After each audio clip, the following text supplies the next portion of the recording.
지방선거 이후 야당은 연일 선거 참패 뒷수습에 정신이 없는 모습입니다.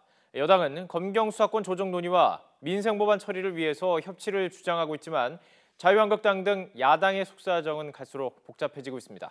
국회 취재기자 연결해 보겠습니다. 염혜영 기자. 네, 국회입니다. 자, 지방선거 끝난 지 이제 한 열흘이 돼가고 있습니다. 근데 국회가 공전 상태인데요. 민주당은 다음 주부터 원구성 협상에 나설 계획이다. 이렇게 전해지고 있죠. 네, 그렇습니다. 현재 자유한국당 등 보수 야당의 당내 갈등이 해결되지 않으면서 국회는 멈춰 서 있습니다. 국회의장단 선출도 못하고 있는 상황에서 하반기 상임위 구성은 겨우 말만 꺼낸 수준입니다. 집권 여당인 더불어민주당은 더 이상 시간을 끌 수 없다며 더욱 강하게 야당의 협조를 촉구했습니다. 민감용 경찰청장 후보자 인사청문회를 비롯해서 검경 수사권 조정안 논의 등 여당으로서는 반드시 처리해야만 하는 사안들이 쌓여 있기 때문입니다.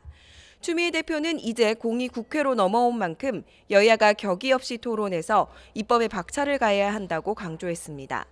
홍영표 원내대표는 여야 간의 협치를 제도화하겠다고 선언했습니다. 구체적인 방안을 말하지는 않았지만 일단 다음 주부터 원구성 협상을 시작할 계획이라고 밝혔습니다. 이를 통해 상가 임대차 보호법 등 민생 법안과 한반도 평화 지지 결의안, 공수처법 등 개혁 입법을 통과시키기 위해서 노력하겠다고 말했습니다. 네, 그런데 이 정작 협상 상대 자유한국당 당내 상황이 워낙 혼란스러워서 이 협치를 논의할 겨를이 없어 보이는데요. 어떻습니까? 네, 어제 의원총회에서 계파 갈등이 불거진 자유한국당은 오늘도 해결의 실마리를 찾지 못하고 있습니다. 김성태 원내대표는 오늘 기자들과 만나서 친박의 망령이 되살아났다는 다소 거친 표현으로 친박계 의원들을 비난했습니다. 또 이른바 김성태 혁신안에 반대하는 몇몇 사람의 재신임 요구로 자신의 거취가 흔들리지는 않는다고 말했습니다. 이와 함께 계파 논란을 불러일으킨 메모를 언론에 노출한 박성중 의원을 당 윤리위에 제소하기로 했습니다.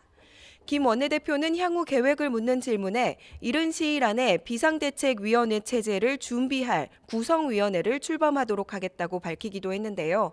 하지만 누가 위원장을 맡을지 등 아무런 가닥조차 잡히지 않은 상황에서 여당의 요청대로 원구성 협상에 나설 가능성은 희박합니다. 바른미래당도 진통을 거듭하고 있습니다. 다음 주 월요일 원내대표를 선출하기로 했지만 정작 당의 정체성 문제를 놓고 잡음이 끊이지 않습니다. 정책 중심의 실용정당을 표방하기로 결정한 뒤에도 일각에서 당이 추구하는 가치가 무엇인지를 정하는 게 먼저라는 의견이 수그러들지 않고 있는 건데요. 옛 바른정당과 국민의당 출신 구성원들의 대립이 계속되고 있는 겁니다. 민주평화당과 정의당은 국회 정상화를 외치며 원구성 협상에 임하겠다는 입장입니다.